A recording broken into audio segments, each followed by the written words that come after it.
When things feel a bit chaotic, Instacart helps deliver milk and sausage. Add a little life to your cart. Get stuff from literally all your stores, from baby wipes to albacore. Add a little life to your cart. Instacart helps get your groceries. Your first 3 deliveries are free. Download Instacart. Add life to cart. Terms apply. Those random messages that we all get, they're not random. A fascinating study, and I recommend the book, Everyday Oracles, Decoding the Divine Messages That Are All Around Us, with Anne Bolinger-McQuade. I discovered that the universe, like gravity, the universe is designed to respond to our needs. How did you pick the clouds? How did that come to you? Well, clouds are just so important. I think for all of us, when we're little, I think all of us have looked up the clouds and seen images in them.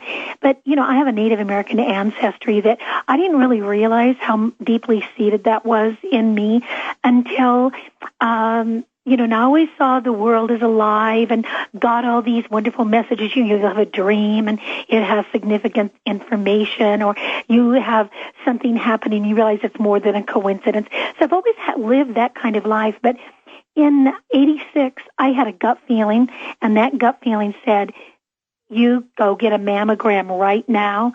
And I listened, thank heaven, and I went and I got a mammogram, and they said, yes, you do have cancer. And so in that time frame, when anybody that's listening that has had a doctor or someone say to them, you have cancer, strikes fear into your being, I really felt like I was looking at my own potential death. And so I was in that fearful state that I was keeping kind of down under. And it was about Christmas time, and my husband and I went to a mall just to pick up some different last-minute things. And I'd been in the pet shop a bunch of times just to look at the parrots, and I got that urge again to go look at the parrots. So I ran in, and this time as I walked through the door to the pet shop, I heard these words right outside the left side of my ear. It wasn't in my head. It wasn't a thought. They were words, and they were speaking, and it said, I'm going home with you, don't you? And I looked around, and I didn't see anybody, and I thought, well, I didn't think too much about it. I think I kind of let it go, but I found myself walking over to a cage with some golden retriever puppies, and I asked to see this specific one, and I took him into what they call the loving room, and I was hugging him, and family members that were with us went to get my husband, who went, oh, Anne, let me get him for you for Christmas, and I was like, no, I really had a lot of resistance, and I'll jump right to the end of that. I'll shorten it to say that he did get the puppy. I was kind of a little subterfuge with the family, and they got me off in a different direction. He got the puppy. The puppy stayed with us for 11 years, and he was my constant companion, my spirit guide. I mean, if you have an animal, and if you probably speak telepathically, or you connect, you go get their food ready. They know when they don't even see you, you're getting the food ready, and things much bigger than that. So we spoke telepathically for 11 years. When he got cancer we had to have him put to sleep, and I was laying in bed that night crying, thinking, what am I going to do? He's just been such an important part of my life. And this is the second time and only other time I heard the words right outside my ear again. And I heard that same voice, and he said, I'm still here. I could come back if you want me to. And, Wendy, that's what started it. I made a deal with him that said, that sounded so strange to me. If it's sounding strange to any of you that are listening, I'd never heard of anything like that. I had always felt like reincarnation was very real. I mean, it always worked for me. But so I decided to try to see how that worked. And it's like the world opened up to me. I started to notice clouds that were teaching me, and this is a whole nother book, so I won't go into it, but the universe opened up to show me the way, and I did reconnect with him in a new puppy body. What I realized through that process is those random messages that we all get, they're not random. I discovered that the universe, like gravity, the universe is designed to respond to our needs. So I really studied it. I started to study ancient wisdom. I started to connect it with the string theory and quantum the quantum universe. And I realized that what happens is when we have a need, the universe is engaged at that moment to respond to your need. So it engages with a delivery system, and that delivery system delivers a message. The example that I use of that, the story, okay, Rhonda was walking her dogs on their regular morning walk, and she's walking along, and all of a sudden a hummingbird flies right in front of her eyes and stops and just hovers there, and immediately she knew she was in danger. She started to turn and run for home. She started to hear the word danger, danger, danger, danger.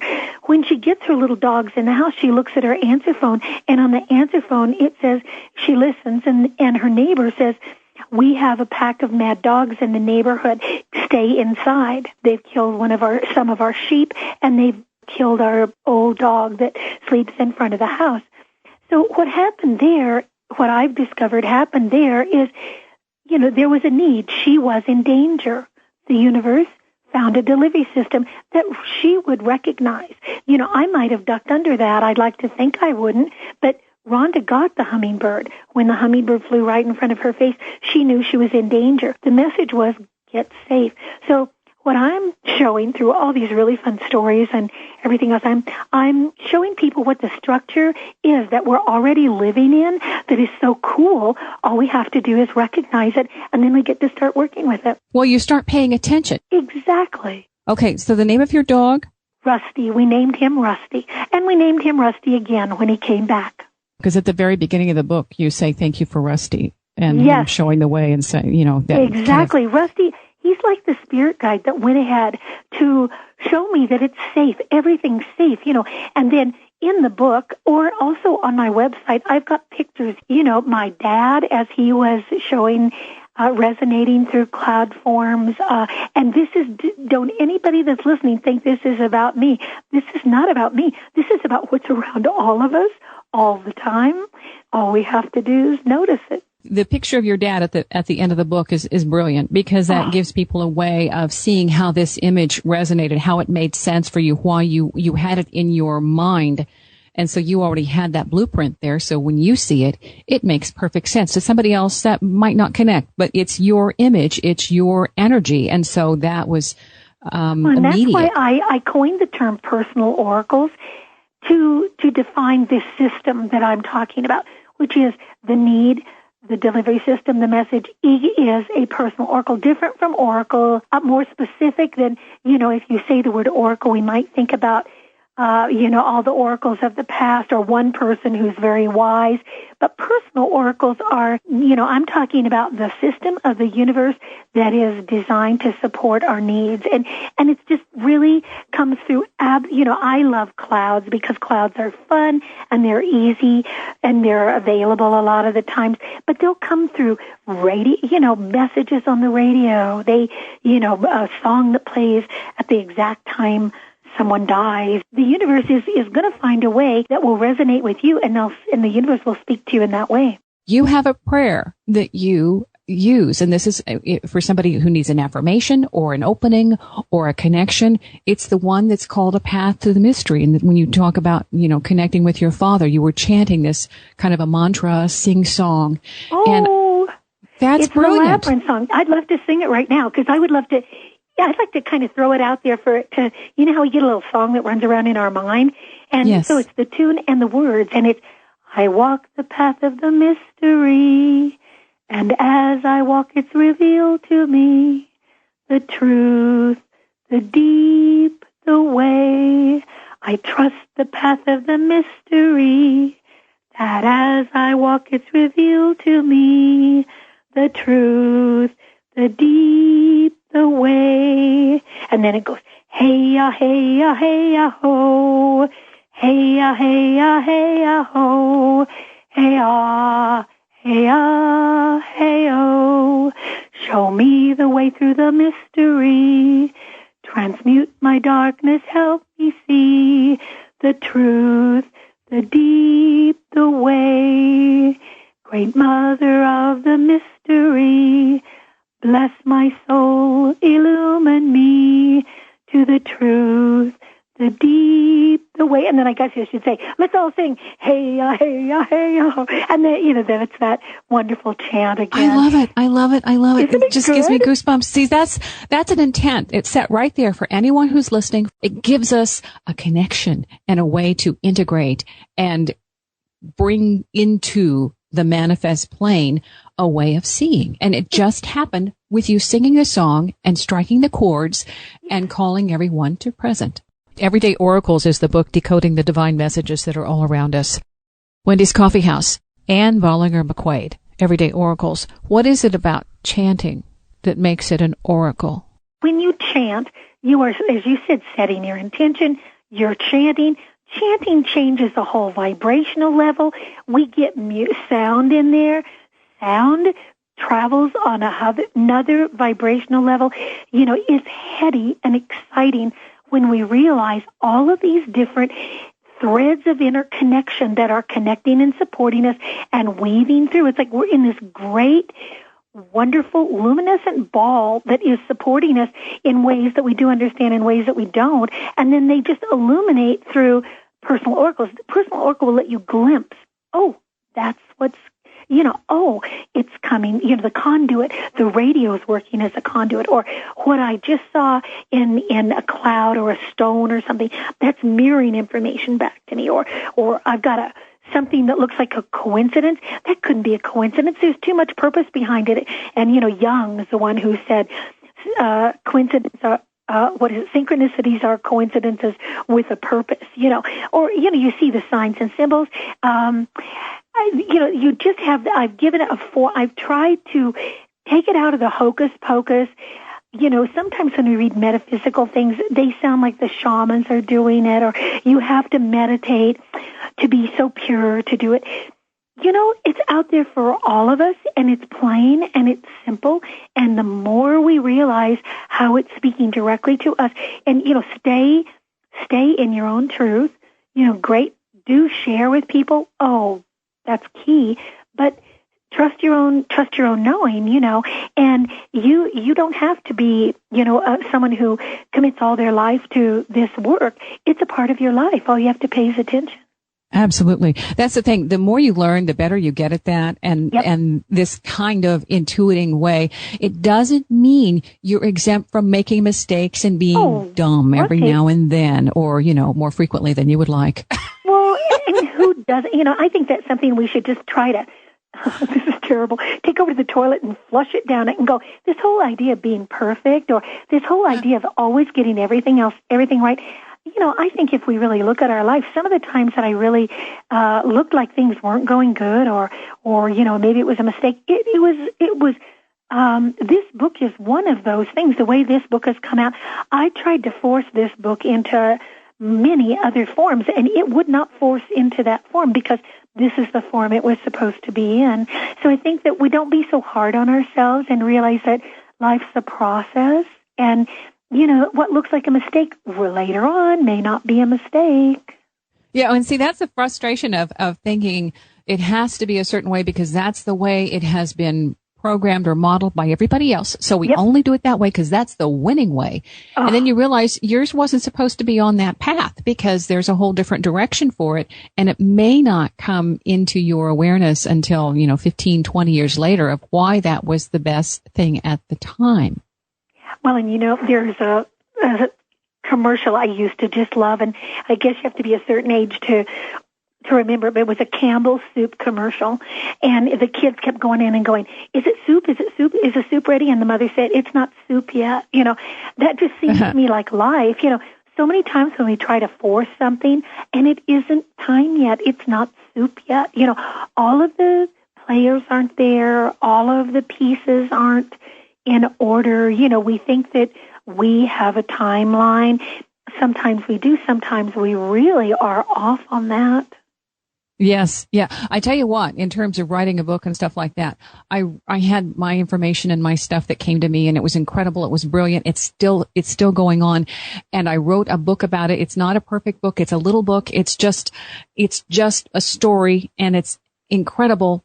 But you know what? I wasn't ready to really talk about it, or I didn't fully understand it, nor was I ready to be able to try and share it at the time I was writing it, because it was still way too personal, and I still had tons of stuff to learn to integrate it. And that was a big revelation in itself, that, oh my gosh, the book's ready, but I'm not. Well, and yes, and you're not, and then as you get ready, the books would be, maybe that book will maybe you'll write that book again, and maybe you'll write it maybe with a different title in a new way, but you'll be able to pour in it all of that information that you have now, and I think that's just a beautiful idea.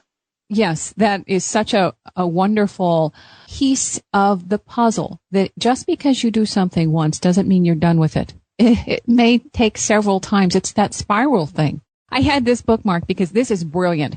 The guy who does the cloud seeding, the oracle that he got when he was doing the clouds, this is so profound and so illustrative of a way of giving people information that says, this is really, really powerful stuff you're messing with. Okay. Can you share that story? It is a great story, and I happen to have met this man, and he owned a whole bunch of land, and he was actually on the border between Arizona and someplace else. So it was just so dry, and they really needed rain, and he had an airplane, and he decided that he wanted to go seed some clouds and get some rain. And so he happened upon some men, and they were in a hangar, and they were talking about how to seed clouds. And it is illegal, I'm almost positive, by reading this story. But they told him exactly how to do it, and there is a real physical process that I'd have to look this up. But you have certain, I guess it's chemicals maybe that you put up into the clouds. So he had been doing that. I think, if I remember, he did it like for a year, and his land was rich, and I mean, it was just really thriving. And one day he was going to go up and do it, and he got this message that said, don't seed today. And he tried to ignore that message, and it came and it said, do not seed today. And he was going to do it anyway, because you know how it was, like I wasn't going to get rusty. And it came and it said, don't do it. And so finally, something finally backed him off. And later that day, there was a natural huge storm that caused a lot of flooding and some real disaster. And had he seeded, he would have caused even more disaster. He realized that if I remember it right, I need to reread again. I think he was told, don't mess with nature. And this brings up something I don't talk about in the book, but it's something that, this is just very personal with me. So if you disagree with me, good for you, and that is, I support your belief. But I don't like to manipulate the universe to get I like to interpret what the universe is getting me. But I was reading something the other day about manipulating clouds and causing it to do a certain thing. And that's fine if somebody wants to do that. But there's a purity to me. I do have a Native American spirit. And, there is that purity of a spirit that I like to let the universe teach me. And that is kind of what was going on with him. Don't mess with it. There's an agenda out there, and you don't know that agenda. Do you really want to take that responsibility on? Because it could have caused loss of life. I think this causes us to, reflect and say there is a greater purpose and a higher power. And when I put the bookmark in here, I've got the Stuart Pearce's cards, and their oracle cards, Angels of Atlantis, and I picked one and I put it there. And I realized when I was going back to figure out what it was, it has the I am presence, Michael. And I thought, this is so perfect for the energy that is working through this particular, this incident. That presence is saying, I am here, and maybe you need to listen. You don't have to. Your results will be what they are, but you can avoid this if you listen. And that's what some of these things are. I've had those voices. They're right beside you. They're out loud. They're saying, run. They're there. And when we need them, they don't interfere. Exactly. Dreams will do that sometimes. I think sometimes people are afraid of, oh gosh, what if I have a bad dream, or what if I have a prophetic dream? I share a dream in there that is very powerful, and it's about a little boy who wakes up. He's like 4 or 5, and he wakes up screaming, "Daddy's dead, Daddy's dead, Daddy's dead!" And the parents get him and they bring him into bed, and he just won't get calm again. And he's got there are 5 children in the family. So in the morning, the mother and the father decide, the little guy is just really upset, and they both have jobs. So they decided the mother would take the other children to school because they were older, and the father called into the office, and he goes, you know what, I'll be a little late for my meeting this morning.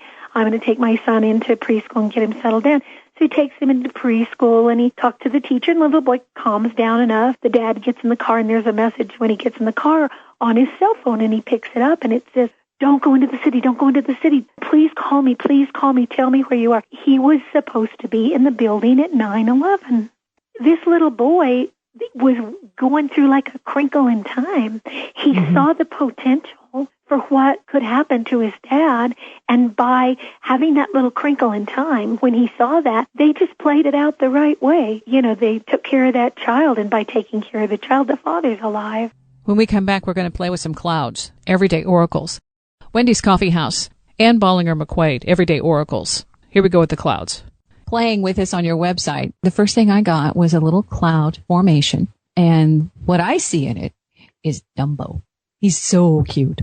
He's so What cute. number are you on? Do you want to tell people? Wait, do they know the website? Oraclesinthesky.com. What I did after I found Dumbo, because I didn't need to go any further. Love it. I love it. I looked for elephant power animal. So I went to shamanic.journey.com because Ted Andrews, I've also worked for like 20 years or so. I love Ted Andrews, yeah. Oh yeah. The elephant medicine is what this represents to me. But it also brings in, because it's Dumbo, that creation, that what we are constantly doing with our imagination, we're either downgrading or upgrading. And so I put it into a joyful message for me, because that tends to be the way I look at the world, is, with the whimsy. But for the shamanic part of that, it goes into this whole thing that elephants teach about gentleness, commitment, communication, keeping relationships, trusting and loving. This is from the site, not my words. And they teach us how we can use our love, joy, jealousy, rage. They have all of these emotions that we have. So these kinds of things. They also talk about elephants that communicate telepathically with herd members as well as other elephants. And so we're developing our ability to understand and communicate in a way that transcends speech. And whenever I've had a divine communication or a dream that spoke to me, it was amazing. The words were unnecessary because I got the information, and I cannot describe or explain, but I got volumes with just a look or a touch or an intent of emotion. It was like, oh, wow, how is that? Is it already in me that they're just pulling it out? Yes. And so that's a way of being more in tuned to your environment, and then sharing, because it's also about nurturing and sending this information out. So there in Dumbo, that little teeny tiny innocuous comical cartoon is my message. Does that make sense? Yes, and I want to just knock your socks off right now, because I just happen to know you have something even bigger than what I think, what you have. That's so powerful. I ran and grabbed Animal Speak by Ted Andrews because I had a story I won't go into right now. It's too lengthy, but I had looked up elephants, and me and clouds, and I went to page 268 in Ted Andrews' Animal Speak and listened to what this is saying directly to you, Wendy. Because of their size, color, and shape, elephants and clouds have been linked together. They were seen as symbols of clouds, and many believe that elephants created the clouds. Those with an elephant totem should study the symbolism and significance of clouds. In general, they're symbols of the mist that separates the formed worlds from the unformed, which to me is putting into words a little bit of what you were saying, the unformed words instead of worlds. But you know how you were saying, it was almost like you get a download of information that you can't put into words, but there it is. The interconnections are exciting. All the things that you read, and then you keep going with whatever, like your Dumbo. And, you didn't just stop at Dumbo. You went deeper into elephant, and then all of the beautiful information that relates to what's going on in your life right now. We all have these wonderful characters, these wonderful roles that we each can learn from.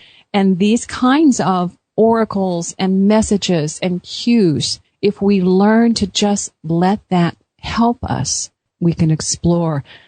there's a certain safety within this three-dimensional world. It's, I think, it's a false security in a way for me personally, because you and I are so on the same give me more path. There's so much beauty out there. But I was at a book signing the other day, and this man, Daniel, said, we'd been talking about kind of what we're talking about now, about whether to step out, whether not, how far do you go out of your three-dimensional world, where is it safe? And he said he had 2 little dogs, and recently they have a doggy door, and the door had been left open, and the dogs had been used to going in and out the door.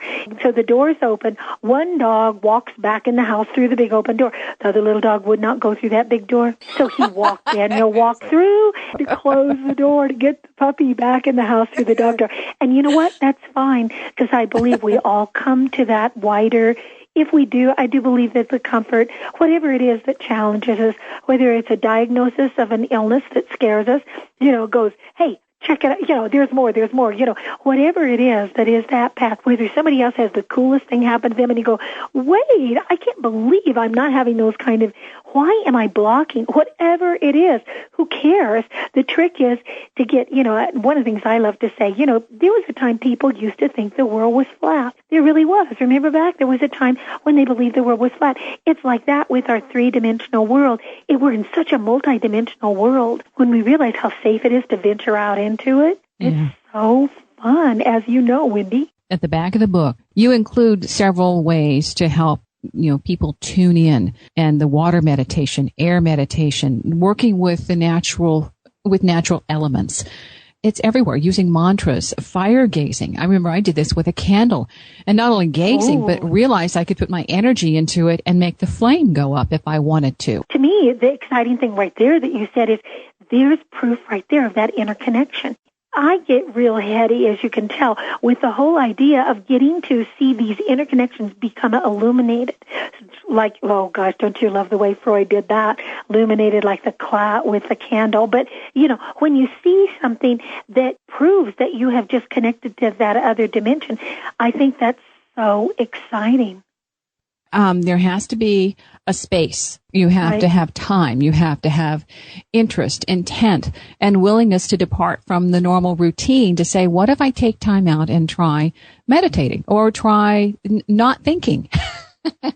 Well, that's tricky, isn't it? Because the monkey mind goes... And then where does the time go? All of a sudden I'm not thinking, and yet I was thinking the entire time, hoping not thinking would work, and it just didn't happen. Trying to think I wasn't thinking. Well, something that I really am trying to encourage people to do, so easy to let these things go by that are happening all the time. I'm trying to interest people in collecting their own body of evidence and starting to write things down. See, it's something as simple as you're driving in traffic, and all of a sudden you sense that the person in the next lane is going to pull in front of you, and they do, but you sense that, and you didn't bump into them.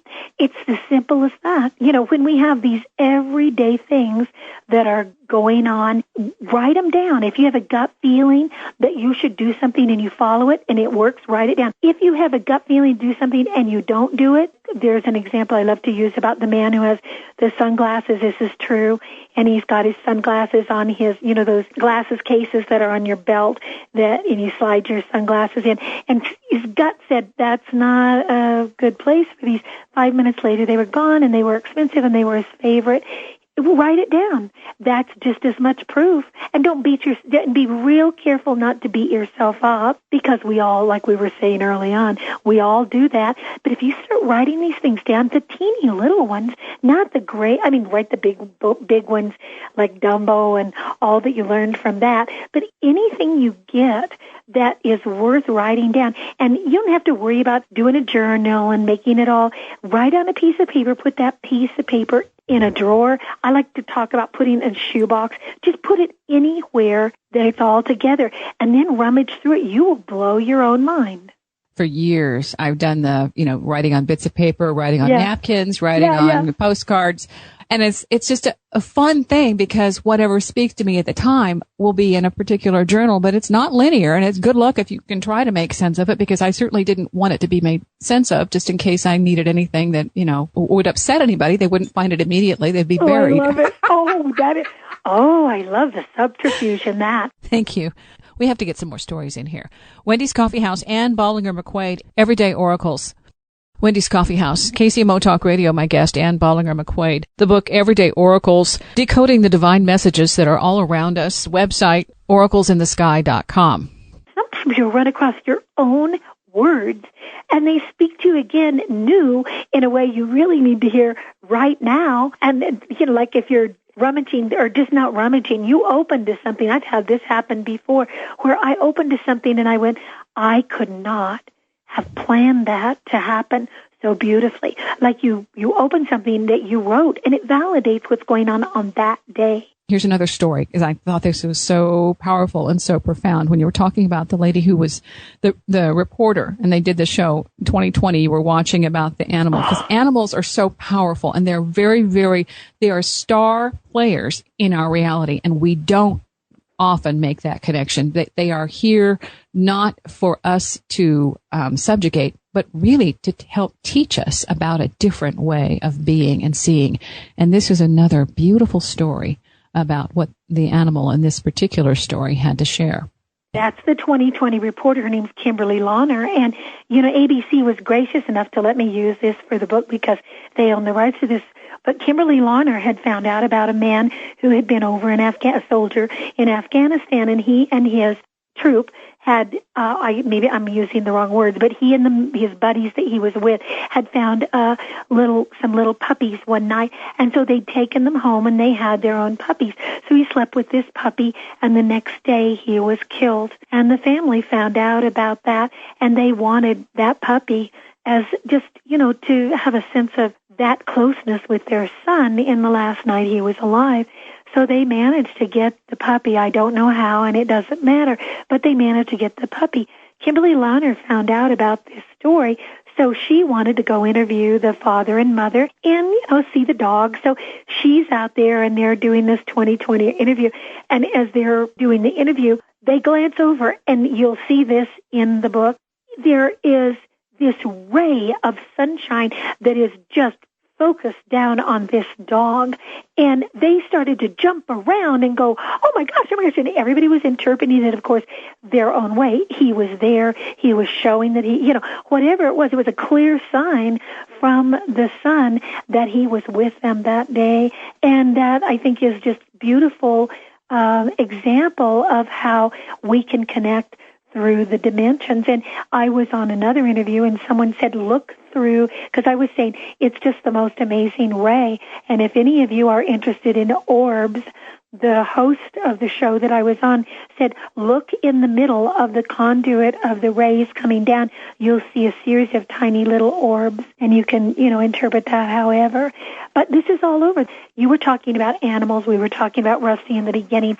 There's a quote from a Native American, Chief Lakosaleti, I think is his name, and it is, in the beginning of all things, wisdom and knowledge were with the animals. For Tiwa, the one above, did not speak directly to man. He sent animals to tell man that he showed himself through the beasts, and that from them and from the stars, the sun, and the moon, man should learn, for all things speak of Tiwa. So, if you believe that, and that really resonates to me, that animals are very high spirits that have come here to show us the way. I believe it. That's page 77. Okay, page 77. But the thing with me is I've had experience as my animals have made their transitions. Yeah. And they're very powerful. I mean, one, which is I included in the book that I talk about, I was grieving for a year, and then I had this amazing transcendent experience that let me know that wasn't helping. The grief was kind of, keeping him and me stuck. Another one, when he died, and we had to, there were several experiences, but this is the one that he kind of let me know that he couldn't play anymore, and he wanted to go with dignity, and so he asked me to help, which isn't always the case. I don't like that. But anyway, so when he died, I held him close, and I said, please, please, please, you have to let me know you're going to be okay.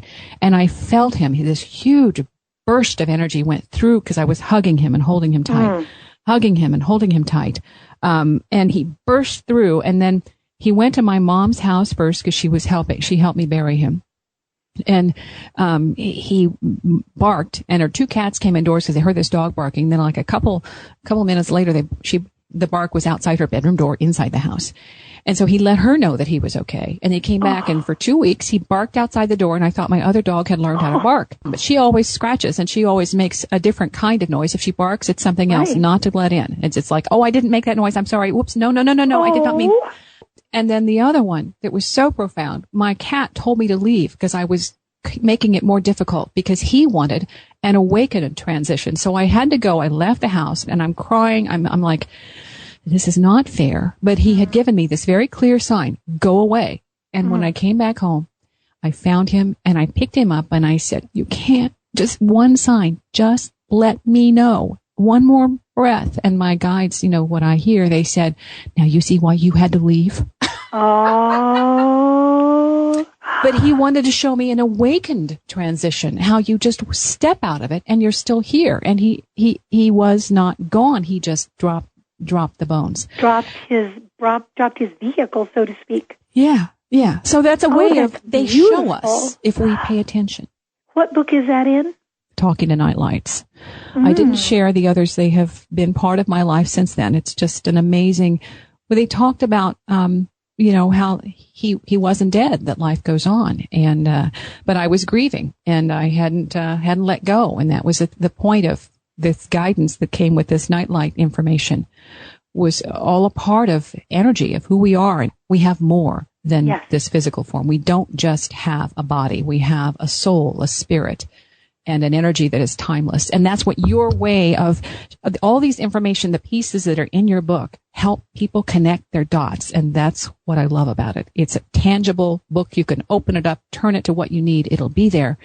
And the stories are all about real life, people who've paid attention and how it pays off. That's what I had a review, and I don't remember who it's from, but it was my favorite one because it talked about, this book is written in and I may have said something kind of like this in the beginning. I guess I find myself saying this again. It's in very simple language. Let's all just talk and let's just all use the language you use. So there aren't words in there, if there's any word in there that you don't know, like clairvoyant. There's one little section in there that's thoroughly explained. So, I try to take the mystery out of what's just the practical world that looks incredibly exciting and mysterious, but there's that solid base under it. Well, and there are ways that you can solve, like the one when the doctor goes in and he had this experience on the way to perform the operation. And this is the one about the rabbit. Favorite one, and that I like to use that as an example of an invisible moving sidewalk, which is like when I found Rusty and he ended up being my guide that showed me a bigger part of life. Dr. Hamilton, who also has a book called The Scalpel and the Soul, is a neurosurgeon in Tucson, Arizona, and he's with the U of A Medical Center where Gabrielle Gifford went. I think we all know about her. And so he was driving in one day from outside of Tucson to do neurosurgery on a man early in the morning. And as he drove along, he saw a rabbit alongside the road, and he saw buzzards feeding on the carcass of the rabbit. And he took note of it and drove on in and got everything ready, talked to the man, was leaving the man with his wife, and was just about to walk out the door when he heard the wife leaned over her husband and kissed him on the head and said, "See you later, Bunny." And he canceled the surgery. Based on that, he canceled the surgery, and the man had a heart attack. During the time period, he would have been having brain surgery, and the man lived. Now, I'm in awe of any of us, and especially someone who is so grounded in science like that, to have gone through so much that he was that sure that that was a clear message to him that was being sent to him by the universe. I love it. There are some beautiful stories in this book. Page 181 is one of my favorites. I'm going to end with this one. The deal is she lost her partner, and they have a recorder running. And there was something about if you wanted to tell him something, what would you say? And didn't know what to say. And they said, well, just tell him you love him. So she did, and it's on the recorder. And then they play it back, and the voice in the background, when she says, "Of course I love him," the voice says, "I love you." And it's her partner's voice. Everyday oracles. There's a lot in here on how you can learn to discern your own oracles, what something is that has meaning to you. And Bolinger-McQuade, again, this interview was from the archives. It just seemed relevant to play it now. Thank you for listening. Wendy's Coffee House, KCMO Talk Radio.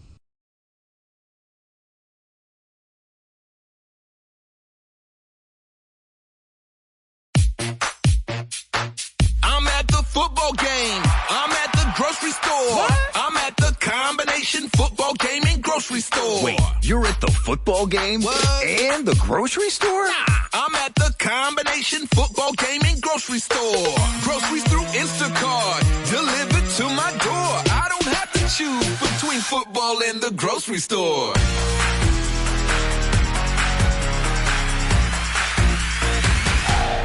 We're an Instacart family. Oh my goodness, we saved so much time with same-day grocery delivery. So we joined Instacart Plus. And now we're saving more money. We get unlimited free delivery on orders over $35, 5% credit back on pickup, and a family account to shop together. Did you know members save $460 a year when they order at least once a week? I do now. See how much you'll save. Visit InstacartPlus.com for 2 weeks free. Average savings exclude membership fee. Individual savings may vary. Credit back excludes alcohol. Paid membership auto renews. Additional terms apply.